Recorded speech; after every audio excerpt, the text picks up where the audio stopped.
The third word of Christ was, woman, here's your son, here is your mother. That comes to us from Romans 19:26 and 27. And the verse actually reads, when Jesus therefore saw his mother and the disciple whom he loved standing by, he said to his mother, woman, behold your son. Then he said to his mother, to the disciple that he loved, behold your mother. And from that hour, that disciple took her to his own home. And this is a significant last word because the context of this is in the Old Testament and in that day, women were not revered very much. Jesus broke that paradigm, though. He had many women that ministered with him.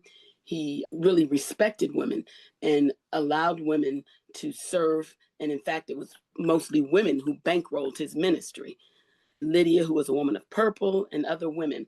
But in this context, that word woman, we would think it was kind of harsh rather than addressing his mother with endearment.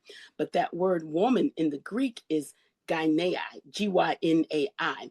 And it's actually a term of respect and endearment. The same thing with the reference to John. They talk about the disciple whom he loved. And most commentaries say that beloved disciple is understood to have been his brother John. And that's why Jesus had taken care of his mother as the elder son. He was her firstborn. And in that culture, the eldest son was responsible for taking care of the parents. But in this instance, he was giving us or showing, even that last moment on the cross, the Jewish tradition of the elder son providing for the responsible care of his mother. And even now, us as modern day Christians, we're a part of Jesus' new family, because another place in the gospel, it says, your mother and your brother are at the door asking for you. And he said, who is my mother? Who is my brother?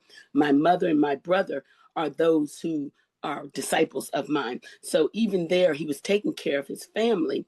Even at the last, when he was on the cross, he understood his role was to care for his mother.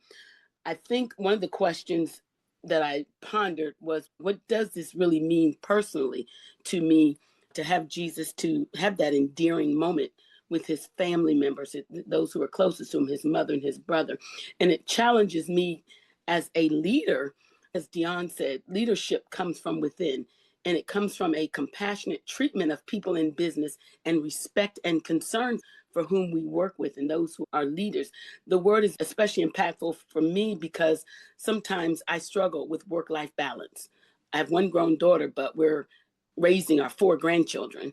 So sometimes I tend to work late and do things that keep me away in the evenings and rationalize it. I'll work late during the weekdays, so on the weekends, I can have that time with the family, but we still need that balance. And he kind of showed us that family does come first. And having those relationships, that we have to keep it authentic in our dealings with our coworkers, with those we have leadership over. I think one of the practical things, takeaway that I had, was that even in his moment of greatest personal crisis, Jesus demonstrated a level of duty and the duty of care. And that's something that we need to keep in the forefront of our minds as we go throughout our daily businesses.